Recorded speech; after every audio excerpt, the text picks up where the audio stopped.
어느덧 9월 마지막 주가 되었습니다. 우리가 로마서 말씀을 계속해서 나누고 있는데요.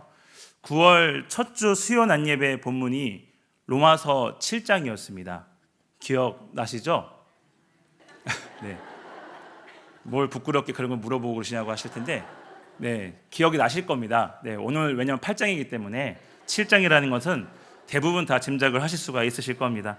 그때 7장 말씀을 통해서 은혜를 나누어 주셨던 우리 목사님께서 8장을 아주 잠시 예고를 해주시고 마쳤던 기억이 있습니다. 그리고 나서 교회 여러 행사들로 인하여서 또 한 달 가까이 돼서 이제 다음 8장으로 넘어오게 되었습니다. 오늘 이 로마서 8장은요, 어떤 분이 이렇게 이야기를 하더라고요. 성경 중에 성경이 로마서이고 로마서 8장은 로마서 중에 로마서다라고 표현하는 분들이 있습니다.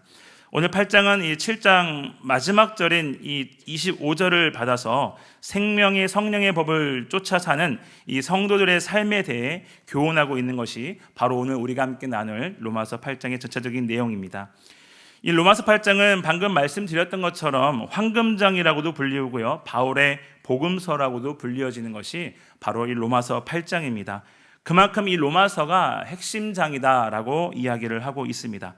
그 중에 특별히 오늘 우리가 함께 읽었었던 본문 중에 1절 말씀은 바울의 엄청난 선언으로 시작을 하고 있습니다. 어떤 책의 저자는 이런 표현을 엄청난 폭탄 선언이다라고 표현을 하는 분들도 계셨습니다. 그 엄청난 선언을 제가 다시 한번 읽어보도록 하겠습니다. 1절인데요. 그러므로 이제 그리스도 예수 안에 있는 자에게 결코 정죄함이 없나니. 아멘. 이 말씀을 많이 듣고 보고 또 설교 말씀도 많이 들으셨을 거라 생각이 듭니다.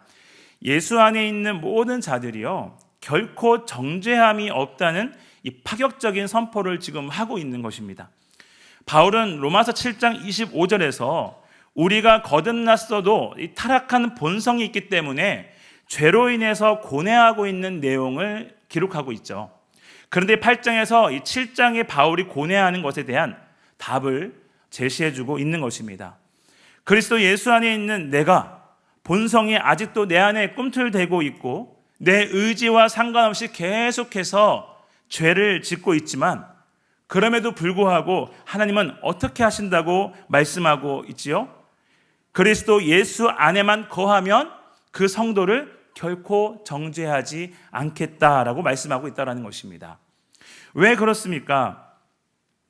예수 그리스도께서 우리가 받을 정죄와 저주를 이미 십자가의 죽음을 통해 다 받으셨기 때문에, 할렐루야, 그래서 하나님은 우리를 결코 정죄하지 않으신다라고 말씀하고 있는 것입니다.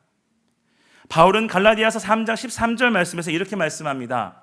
함께 말씀을 보시면 제가 읽겠습니다. 그리스도께서 우리를 위하여 저주를 받은 바 되사 율법의 저주에서 우리를 속량하셨으니 기록된 바 나무에 달린 자마다 저주 아래 있는 자라 하였습니다. 아멘. 그리스도께서 나를 위해 저주를 받은 바 되셨다라고 증거하고 있습니다. 사랑하는 성도 여러분, 이 사실이 복음인 것입니다. 이것이 복음의 핵심인 것입니다. 아멘. 사도 바울이 말합니다. 아무나 정죄를 받지 않는 것이 아니라 오직 누가 정죄를 받지 않는가? 바로 그리스도 예수 안에 있는 자만이 하나님께 결코 정죄받지 않는다고 말씀하고 있습니다. 여러분, 그리스도 예수 안에 있는 사람, 흔히 성도라고 불리우는 그리스도 예수 안에 있는 사람은 어떤 사람들이겠습니까? 말 그대로 예수 그리스도를 구주로 믿는 사람들을 의미합니다. 지난 주말에 십교구에서 영캠프를 1박 2일로 다녀왔습니다. 주제가 오직 예수였는데요. 이 오직 예수라는 말은 어렸을 때부터 많이 들으면서 자라왔지만 이 말씀을 오직 예수라는 말을 어떻게 의미하고 말을 할까 해서 여러 군데를 이렇게 찾아봤는데요. 저희 영캠프 때도 그렇게 얘기를 했습니다. 오직 예수라는 말은 예수님을 잘 믿는 것을 오직 예수라고 표현을 한다고 합니다. 우리 여의도 친례교회 모든 성도들께서 정말 오직 예수 그리스도를 잘 믿으셔서 그리스도를 구주로 믿는 사람들이 되셔서 하나님께서 결코 정죄함을 받지 않는 그런 복된 삶을 살아가시는 우리 모든 성도인들 다 되시기를 주님의 이름으로 축복합니다. 그리스도 예수 안에 있는 사람들은 사소한 일이든 중요한 일이든 할 것 없이 모든 일들을 주님과 함께 하는 사람들, 예수님과 연합한 사람들을 말씀하고 있습니다. 예수님과 동행하는 사람들을 말하고 있다는 것입니다. 그들을 하나님께서는 정죄하지 않겠다라고 말씀합니다. 어떤 사람은 겉으로 보기에는 거룩해 보입니다. 예수님을 닮은 것처럼 신앙생활을 하고 있습니다. 아무리 성령 충만해 보이는 것 같아도, 내가 아무리 예배를 열심히 참석하고 은혜를 받는 것 같아도, 뜨거운 마음이 있는 것 같아도, 만약 우리들의 삶에 변화가 없다면, 혹 나의 삶이 하나님과 전혀 관계없는 삶을 살아가는 것 같다면 오히려 하나님의 정죄를 피하지 못한다는 것을 말씀합니다. 사랑하는 우리 성도 여러분, 우리는 과연 어떤 모습이십니까? 나는 과연 그리스도 예수 안에 있는 사람입니까? 나는 과연 내 안에 여전히 그리스도께서 주인으로 계십니까? 예수님과 늘 함께하기 위해서 애쓰시고 수고하고 있느냐, 이 질문을 드리기다면 저는 이 질문에 우리 모든 성도님들께서 한치의 망설임도 없이 아멘이라고 믿음의 선포를 하시기는 모든 성도 다 되시기를 다시 한번 주님의 이름으로 소망합니다. 왜 예수 그리스도 믿는 자들에게 결코 정죄함이 없는 것인지를 오늘 본문 2절에서 말씀합니다. 2절입니다. 이는 그리스도 예수 안에 있는 생명의 성령의 법이 죄와 사망의 법에서 너를 해방하였음이라. 아멘. 우리가 예수 안에 있는 자들이 정죄함이 없는 이유는 우리가 죄와 사망의 법에서 해방되었기 때문이라는 것입니다. 2절에서 말하는 죄와 사망의 법은 무엇이 통제하는 걸까요? 사단이 통제하는 것입니다. 악한 영이 통제하는 것입니다. 다시 말해서 율법의 저주 아래 있는 상태를 죄와 사망의 법에 있다라고 말하는 것이 있습니다. 그런데 2절에서 성도는 율법의 저주 아래 있는 상태에서 해방이 되었다라는 겁니다. 그리고 생명의 성령의 법 안에 있다는 것을 말씀하고 있죠. 생명의 성령의 법은 성령님이 통제하는 것을 의미합니다. 바울이 말하고 있는 이 생명의 성령의 법은 우리가 아무리 애쓰고 힘써도 하나님의 영광에 이르지 못하는 우리의 옛 습관, 옛 사람이 지닌 원리에서 완전하게 해방이 되었다는 것을 말씀하고 있는 것입니다. 혹시 여러분들은 물놀이를 좋아하시나요? 저는 물놀이를 썩 좋아하지는 않습니다.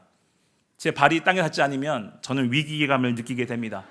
그래서 물놀이를 할 때 항상 저는 발이 닿는 곳에서만 놀곤 합니다. 제 아내도 저를 마치 어린아이를 보는 것처럼 보는데요.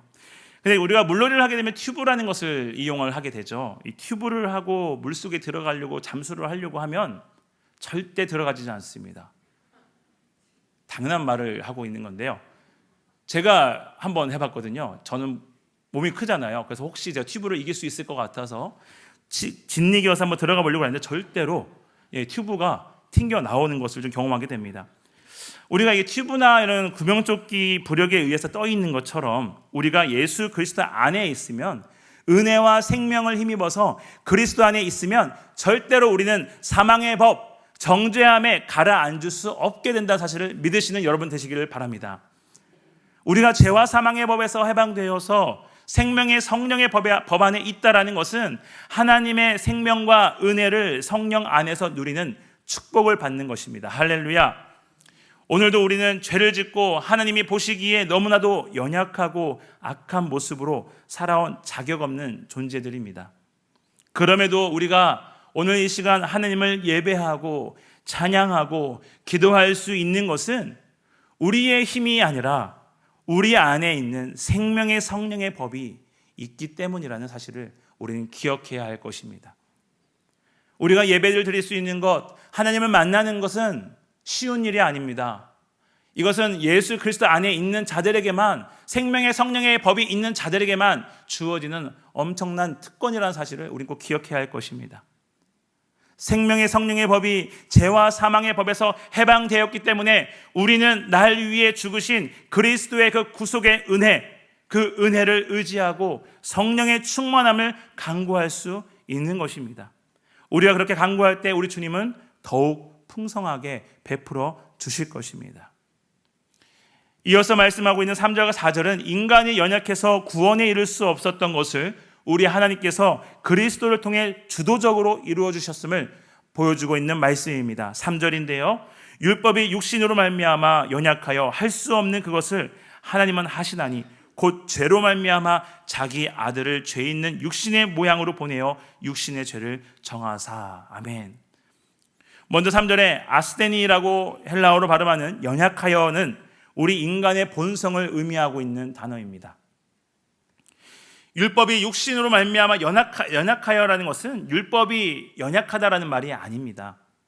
율법이라는 것이 무엇인가요? 완전하신 하나님 앞에서 우리가 행해야 할 것에 대해 분명하게 말씀하고 가르쳐주는 것이 율법이죠. 그리고 이 율법은 하나님의 뜻으로 인간에게 주어진 것이기 때문에 인간이 하나님 앞에서 행해야 할 바를 가르쳐주는 것이 율법인 것입니다. 또 육신이라고 말하고 있는데요. 이 육신은 단순하게 우리의 몸을 이야기하는 것이 아니라 하나님과 내가 동떨어진 상태를 이야기하는 것입니다. 인간의 본성을 말씀하고 있는 것입니다. 다시 말해서 이미 정죄된 육신, 죄의 종이 된 상태를 말하고 있는 것입니다. 결국 그래서 우리 인간의 타락인 본성인 이 육신이라는 것 때문에 우리는 율법의 요구를 이룰 수가 없다는 것을 보여주고 있는 말씀인 것입니다. 율법의 기능을 타락한 본성인 우리의 육신 때문에 제대로 그 율법의 기능을 발휘하지 못한다는 것을 말씀하고 있는 것입니다. 바울이 7장 16절부터 23절까지 말씀에서 자신의 상태를 고백하고 있습니다. 율법을 통한 삶의 절망적인 상황을 이야기하면서 바울은 분명히 마음속에 선을 행하고자 내가 이제 침례를 받고 예수님을 믿었고 이제 내가 그 마음의 믿음으로 선을 행하고자 하나님의 뜻을 따르고 싶은 사람으로 결심을 하였습니다. 그런데 하지만 정작 행한 것은 무엇이라고 고백하고 있습니까? 악한 일뿐이다 라고 고백하고 있지 않습니까? 도무지 선을 행할 수 없음을 깨닫고 외친 고백이 로마서 7장 24절 말씀이죠. 띄워주실까요? 오호라 나는 공고한 사람이로다 이 사망의 몸에서 누가 나를 건져내랴. 여러분, 우리가 나 스스로 이 율법을 이루어 보겠다라고 마음 먹고 우리가 그렇게 행한다면 우리도 바울과 똑같은 고백을 할 수밖에 없다라는 것입니다. 성경이 지적하고 있는 인간의 문제는 인간이 죄에게 지배당하고 있기 때문에 아무리 선을 행한다고 하더라도 우리는 그 죄의 영역을 절대로 벗어날 수 없다는 것을 성경은 우리에게 지적하고 있습니다. 선을 행할 수도 없습니다. 이것이 우리의 한계라는 것을 말씀합니다.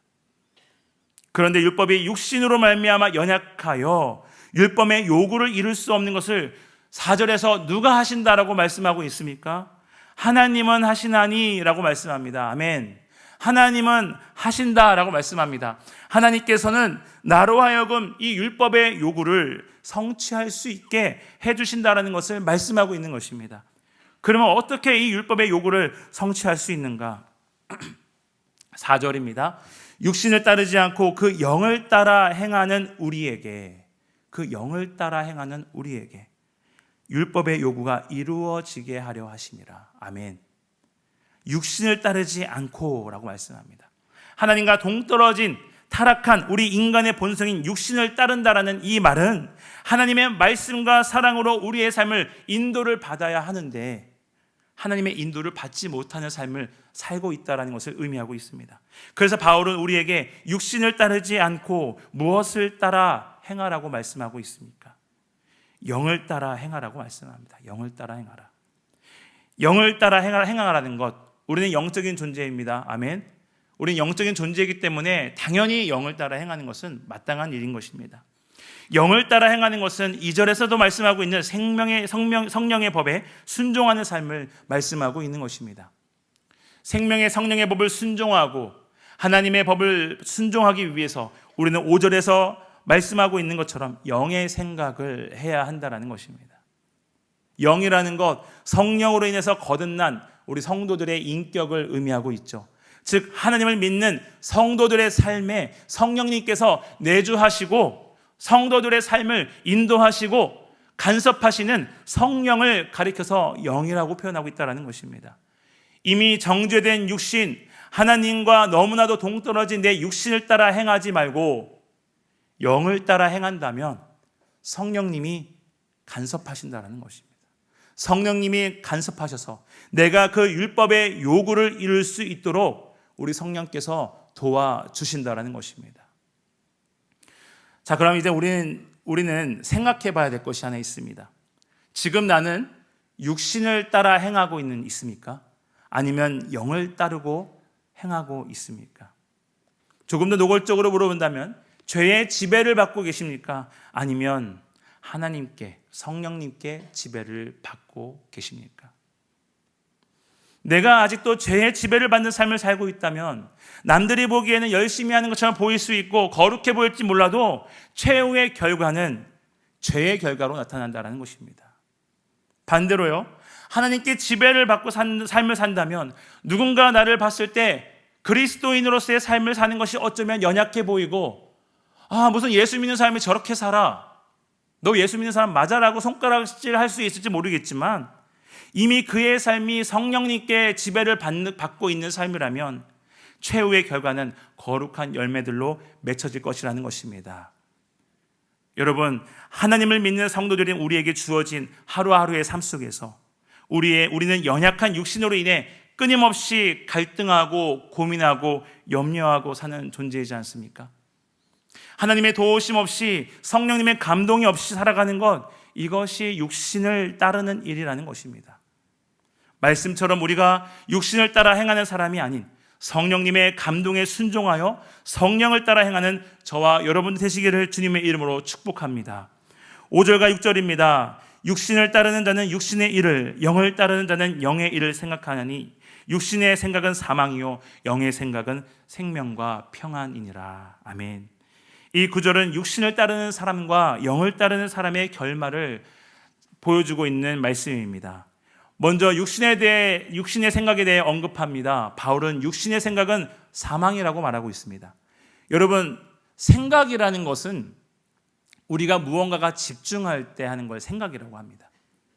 그리고 나의 관심사가 생길 때 하루 종일 거기에만 빠져 있는 걸 우리는 생각한다라고 이야기를 합니다. 좋아하는 배우나 어제 봤던 드라마의 다음 편을 여러분들 갈망하신 분들 있잖아요. 그런 분들 계속 하루 종일 그 시간만을 기다리고 생각합니다.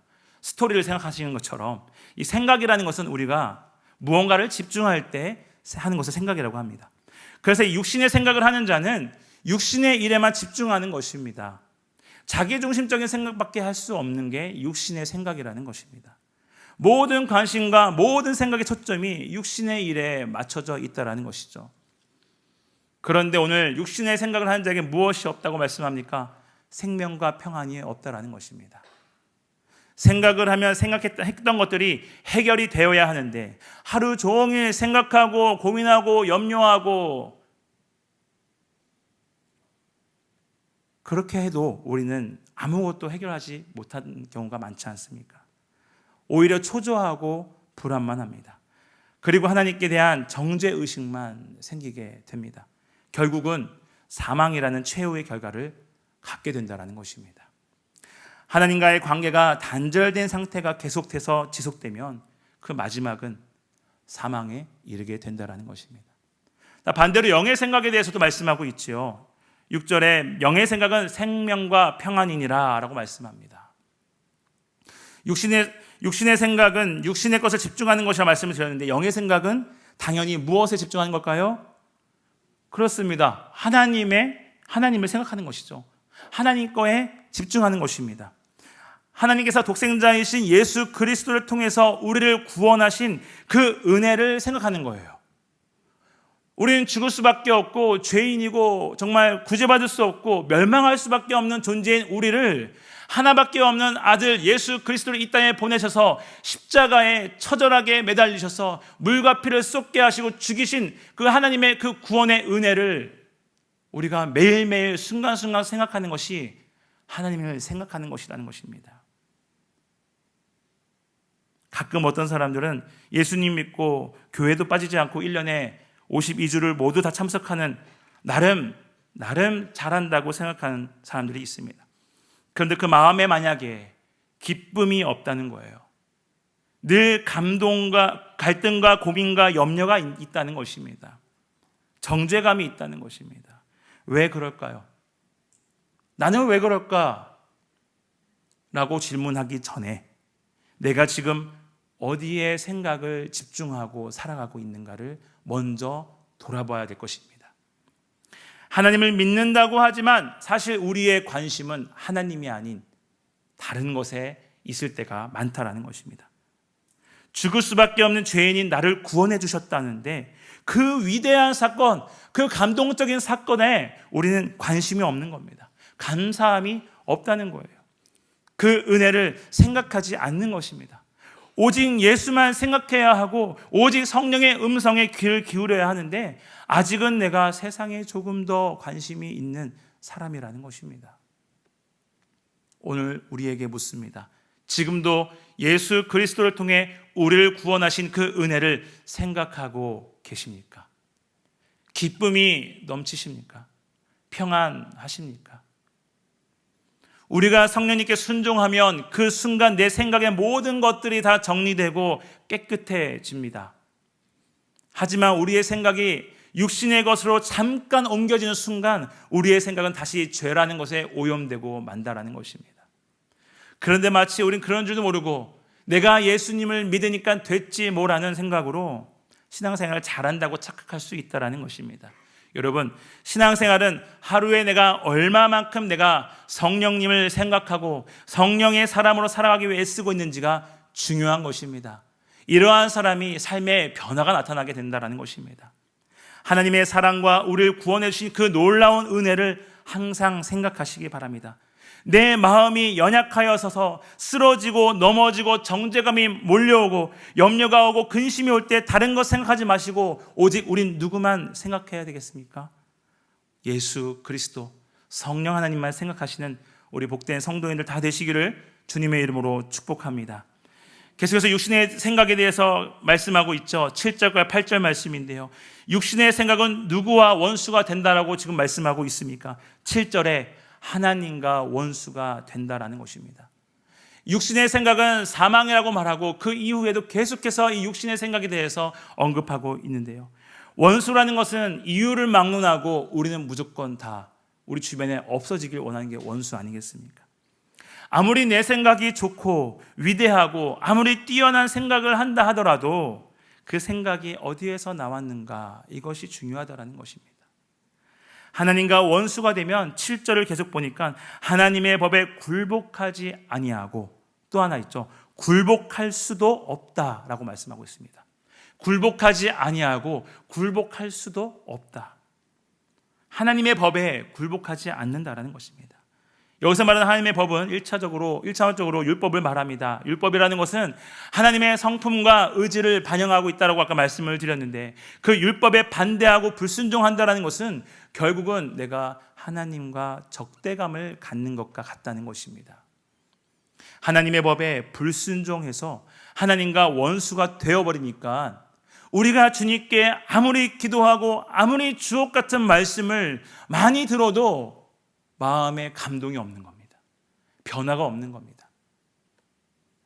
그리고 결국에 8절에 보면 하나님을 기쁘시게 할 수 없다라고 말씀합니다. 하나님을 기쁘시게 할 수가 없다. 여러분, 하나님을 기쁘시게 할 수 있는 것은 무엇입니까? 우리가 찬양도 많이 부르고 잘 알고 있는 것이죠. 히브리서 11장 6절입니다. 말씀을 보시면 믿음이 없이는 하나님을 기쁘시게 하지 못하나니 하나님께 나아가는 자는 반드시 그가 계신 것과 또한 그가 자기를 찾는 자들에게 상 주시는 이심을 믿어야 할지니라. 아멘. 하나님을 기쁘시게 할 수 있는 것은 믿음인 것입니다. 믿음은 하나님의 법에 굴복하는 것이 믿음인 줄로 믿습니다. 내 거라고 생각하는 것들을 다 주님께 완전히 내려놓고 하나님의 뜻대로 순종하며 주님 앞에 나아가는 것, 이것이 믿음인 것입니다. 할렐루야. 사랑하는 성도 여러분, 하나님의 법을 굴복하는 것은 아무나 할 수 있는 게 아닙니다. 내가 하고 싶다고 해서 할 수 있는 게 아니라는 것입니다.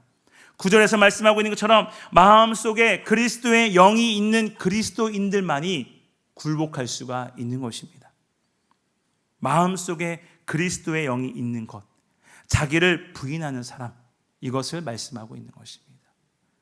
주님을 위한 생각을 하는 그리스도인이 굴복할 수 있습니다. 그 법에 굴복함으로 우리는 생명과 평안을 얻고 기뻐하고 즐거워할 수 있다는 사실을 믿으시기를 바랍니다. 사랑하는 성도 여러분, 매 순간마다 성령님을 생각한다는 것은 결코 쉬운 일이 아닙니다. 어려운 일입니다.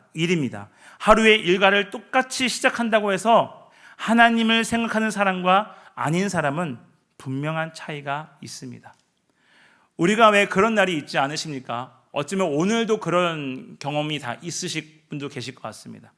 아침에 눈을 떠서 일어났는데 내 입에서 가장 먼저 무엇이 흘러나오느냐가 참 중요한 것 같습니다. 예배합니다, 찬양합니다 하면 하루 종일 그게 내 입에서 맴돌아요. 네. 아닌 분들도 계신 것 같아 맴돕니다. 한번 해보세요. 아닌 분들은 해보셨으면 좋겠어요.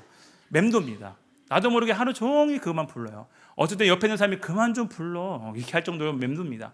하지만 어떨 때는 우리가 일어나서 가요가 생각나죠. 팝송이 생각나고 요즘 이렇게 보니까 트로트도 좋아하시는데 그런 노래들이 생각나면 하루 종일 내 입에서 그것만 나와요. 그것만. 왜 그런지 모르겠다라고 우리가 이야기를 하는데요. 하루아침에 내가 무엇을 생각하고 시작하는가가 굉장히 중요하다는 것을 우리가 경험하고 있는 것입니다. 아무것도 아닌 것 같지만 내가 육신의 생각을 하느냐 영의 생각을 하느냐인 것입니다. 여러분, 우리가 영의 생각을 할 때 갈라디아서 5장 22절 이하에서 말씀하고 있는 것처럼 우리에게 성령의 열매를 맺는 삶을 이루어 주실 줄로 믿습니다. 저와 우리 성도님들께서 매일매일 성령님을 생각하시고 성령님을 따라 행하셔서 아직 주님을 모르는 사람들에게, 또 여러분들 지금 품에 품고 기도하고 있는 VIP 대상자들에게 이 복음의 빛, 우리를 위해 아들을 보내시고 죽이시고 우리를 구원해 주신 그 은혜를 전하시며 성령의 거룩한 열매를 맺는 삶을 살아가시는 복된 우리 여의도 침례교회 모든 성도님 다 되시기를 주님의 이름으로 축원합니다.